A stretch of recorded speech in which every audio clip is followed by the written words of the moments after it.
जय श्री कृष्ण दोस्तों, आप सभी लोगों का स्वागत है हमारे यूट्यूब चैनल पे। दोस्तों आज हम यहाँ पर बात करने वाले 21 फरवरी को जो आपका पेपर हुआ था एसएससी जीडी का फर्स्ट शिफ्ट में, उसके हम यहाँ पर सारे क्वेश्चन कराने वाले हैं जो आपके एग्जाम में पूछे गए थे।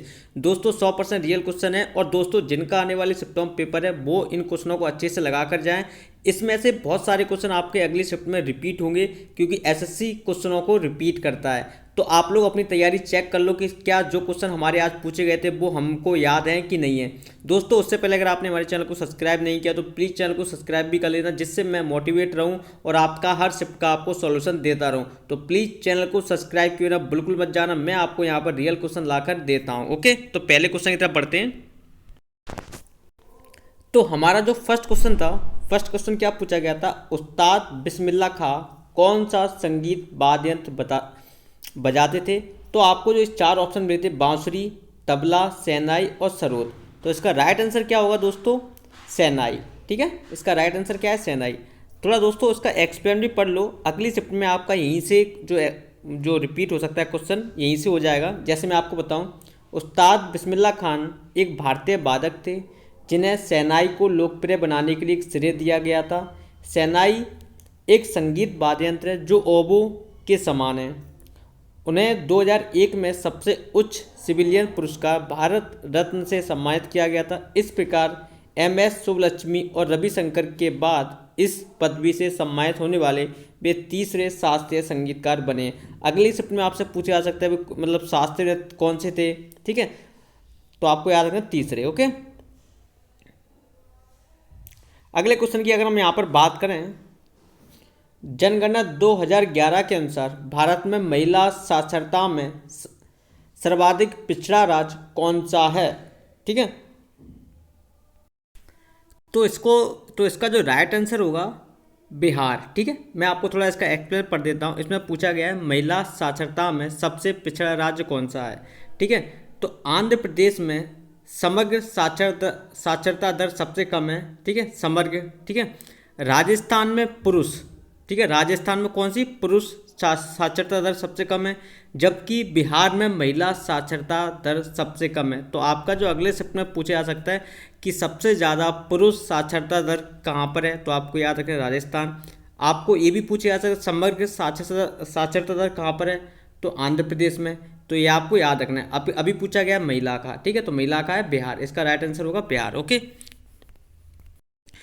दोस्तों, अगर आपको और एक्सप्लेन पढ़ना हो तो यहाँ पर आपको पूरा दिया गया है। मैंने आपको बाकायदा ये पीडीएफ बड़ी प्यार से बनाई है। ठीक है, पूरा आपको डिटेल के साथ दिया गया है। अगर आपको इसकी पीडीएफ चाहिए हो तो आपको टेलीग्राम पे मिल जाएगी। टेलीग्राम की लिंक आपको डिस्क्रिप्शन में मिल जाएगी, वहाँ से आप इसकी पीडीएफ डाउनलोड कर सकते हैं। सबसे मेन बात वहाँ पे क्या मिलेगा, आपको ये सब पढ़ने का मौका मिलेगा पूरा एक्सप्लेन में। ठीक है दोस्तों, तो प्लीज़ चैनल को सब्सक्राइब जरूर करें और पीडीएफ टेलीग्राम से जरूर जुड़ जाना। ओके, अगला क्वेश्चन हमारा क्या पूछा गया था, लोसर त्योहार निम्नलिखित में से किस राज्य में मनाया जाता है। तो इसका जो राइट आंसर होगा अरुणाचल प्रदेश में। क्या आंसर है इसका, अरुणाचल प्रदेश में। ओके, अगर आप इसको थोड़ा एक्सप्लेन पढ़ना चाहते हो तो आप पढ़ सकते हो, जो आपका अगली शिफ्ट में पूछा जा सकता है। जैसे मैं आपको डायरेक्ट ले चलता हूँ जो आपका अगली शिफ्ट में पूछा जा सकता है। केरल का बसंत त्यौहार ओणम में है। आपको क्या याद रखना है, केरल का जो बसंत त्यौहार वो कहाँ पर है, ओणम में। असम का बसंत महोत्सव रोंगाली बिहू है। ठीक है, असम का क्या है, असम का बसंत महोत्सव रोंगाली कहाँ पर है, बिहू में। ओके, और आपका क्या पूछा जा सकता है अगले शिफ्ट में वो आपको मैं बताता हूँ। लद्दाख में लोसार महोत्सव तिब्बती बौद्धम धर्म के पारंपरिक कार्यक्रम में नए साल की शुरुआत में मनाया जाता है। कब मनाया जाता है, तो आपको याद रखें नए साल की शुरुआत में। लोसर तिब्बत चंद्र कैलेंडर की शुरुआत 15 दिनों का त्यौहार है। आपको ये भी पूछा जाता है कितने दिनों का त्यौहार होता है, तो आपको याद रखें 15 दिनों का होता है। ठीक है, और जबकि तिब्बत कैलेंडर में 11 महीने के पहले दिन को चिन्हित करता है। लोसार एक तिब्बत शब्द है जिसका अर्थ है नया साल। ठीक है, तो आपको ये सब याद रखना है। ओके, अगर आपको इसको और अच्छे से पढ़ना है तो पीडीएफ मिल जाएगी आपको टेलीग्राम से, आप जुड़ जाना वहाँ पे। अगला क्वेश्चन हमारा क्या पूछा गया है, हरित क्रांति का संबंध किस क्षेत्र से है। तो आपके जो चार ऑप्शन है, तो इसका राइट आंसर होगा कृषि। ओके, अगर आपको थोड़ा इसका एक्सप्लेन पढ़ना हो तो आप यहाँ से पढ़ सकते हो, इसका बाकायदा आपको एक्सप्लेन दिया गया है। ठीक है, जो आप आराम से पढ़ लेना, पीडीएफ में आपको मिल जाएगी, वहाँ से आप इसको डाउनलोड कर सकते हो। ओके, अगले क्वेश्चन की अगर हम यहाँ पर बात करें, सरोजनी नायडू ने कांग्रेस के किस अधिवेशन की अध्यक्षता की थी? तो इसके जो चार ऑप्शन दिए गए हैं, 1922 गया, 1928 कोलकाता, 1925 कानपुर और 1931 कराची। तो आपको ऑप्शन भी दिए गए, आप इसका एक बार चेक करो बता के कि हमारा कौन सा सही है। तो इसका जो राइट आंसर होगा 1925 कानपुर। आप थोड़ा इसका एक्सप्लेन पढ़ना चाहो तो पढ़ भी सकते हो, ठीक है। थोड़ा एक्सप्लेन हम पढ़ाई देते हैं आपको, अगली शिफ्ट में यहाँ से क्वेश्चन मिल जाएंगे।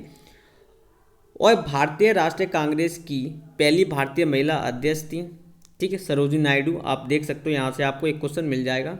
वह 1925 में कानपुर अधिवेशन में भारतीय राष्ट्रीय कांग्रेस की अध्यक्ष बनी। उन्हें कविता लेखन के क्षेत्र में उनके योगदान के लिए नाइटिंगेल ऑफ इंडिया का खिताब दिया गया था। आपसे अगली शिफ्ट में पूछा जा सकता है कि नाइटिंगेल ऑफ इंडिया का खिताब किसे मिला था। ओके, उन्हें भारत कोकिला कहा जाता है। सरोजिनी नायडू को क्या कहा जाता है? भारत कोकिला कहा जाता है। बहुत सारे अच्छे क्वेश्चन लेके आए हो, यहाँ से आपको ऐसे क्वेश्चन रिपीट मिल जाएंगे। और भारत में गवर्नर का पद संभालने वाली पहली महिला थी। और 1947 में संयुक्त प्रांत की गवर्नर बनी है। ये सारे क्वेश्चन बहुत ज़्यादा इंपॉर्टेंट है, इनसे आपको बहुत सारे क्वेश्चन आपको रिपीट मिलेंगे, तो इनको पढ़ लेना, ठीक है। अगला क्वेश्चन हमारा क्या पूछा गया था? वित्त आयोग का उल्लेख किस अनुच्छेद में मिलता है? तो इसके चार ऑप्शन आप देख सकते हो, फर्स्ट, सेकंड, थर्ड और जी फोर्थ। तो इसका जो राइट आंसर होगा अनुच्छेद 280 में मिलता है। हम थोड़ा इसकी और आप एक्सप्लेन पढ़ना चाहो तो पढ़ सकते हो। आर्टिकल 280, वित्त आयोग का उल्लेख संविधान के 200 अनुच्छेद में 80 मिलता है। ओके, आप थोड़ा इसका एक्सप्लेन पढ़ना चाहो तो ये आपका दिया गया है। ओके, अगले क्वेश्चन की अगर हम यहाँ पर बात करें, जैसे मान लो थोड़ा बहुत हम आपको बता ही देते हैं, ठीक है। नंद किशोर सिंह 15वें वित्त आयोग के अध्यक्ष थे। आपको याद रखना है 15वें वित्त आयोग के अध्यक्ष कौन है, तो आपका अगली शिफ्ट में पूछा जाएगा नंद किशोर। अरविंद पनगड़िया 16वें वित्त आयोग के वर्तमान अध्यक्ष हैं, ठीक है। ये आपका अगली शिफ्ट में पूछे जा सकते हैं, ठीक है। भारत के संविधान का अनुच्छेद 20 किससे संबंधित है? ठीक है, तो इसके जो ऑप्शन दिए गए, उपाधियों का उन्मूलन, अपराधियों के लिए सजा के संबंध में संरक्षण, नागरिकता के अधिकारों की निरंतरता, सहकारी समितियों को बढ़ावा देना। तो इसका जो राइट आंसर होगा अपराधियों के लिए सजा में संबंध में संरक्षण, ठीक है। अगर आप थोड़ा इसका और एक्सप्लेन पढ़ना चाहो तो ये आपको PDF में मिल जाएगा, टेलीग्राम पे आपको लिंक मिल जाएगी, सब कुछ आप यहाँ से पढ़ सकते हो, ठीक है। इसमें कुछ ज़्यादा कुछ है नहीं है, लेकिन फिर भी आप देखना चाहो तो आप आराम से इसको मैंने मिल जाएगा आपको। ओके, अगला क्वेश्चन हमारा क्या दिया गया है? नृत्य में उनके योगदान के लिए कौन सा अवार्ड दिया जाता है? तो इसका राइट आंसर होगा संगीत नाटक अकेडमी अवार्ड, ठीक है। ये आपको याद रखना है। ओके, अगले क्वेश्चन की अगर हम यहाँ पर बात करें, अगला क्वेश्चन हमारा क्या दिया है? महाराष्ट्र सरकार के द्वारा उद्योग रत्न पुरस्कार 2023 से किसे सम्मानित किया गया है? तो इसका जो राइट आंसर होगा, जैसे पहले आप इसका ऑप्शन देख लो, रतन टाटा, मुकेश अंबानी, गौतम अडानी और अनिल अंबानी। तो इसका राइट आंसर होगा रतन टाटा। ओके, थोड़ा इसका एक्सप्लेन पढ़ना चाहो तो आप पढ़ भी सकते हो। महाराष्ट्र सरकार ने देश के दिग्गज उद्योगपति रतन टाटा को राज्य में उद्योग के विकास में बड़ी भूमिका निभाने के मद्देनजर रखते हुए रतन टाटा को उद्योग रत्न पुरस्कार से सम्मानित किया है। आप थोड़ा इसको देखना चाहो, थोड़ा और एक्सप्लेन पढ़ना चाहो तो यहाँ से आप पढ़ सकते हो। ओके दोस्तों, कुछ जो बकाया क्वेश्चन रह गए वो आपको PDF में मिल जाएंगे। आप हमारे टेलीग्राम ग्रुप से जुड़े हैं, वहाँ पे आपको और भी जो बकाया जैसे हिंदी के, GS के, मैथ के, रीजनिंग के सारे क्वेश्चन मिल जाएंगे। आप लोग कमेंट करना और चैनल को सब्सक्राइब करना, वहाँ पे आपको सब कुछ बायोडाटा मिलता रहेगा। तो प्लीज़ चैनल को सब्सक्राइब करना बिल्कुल मत जाना। ओके।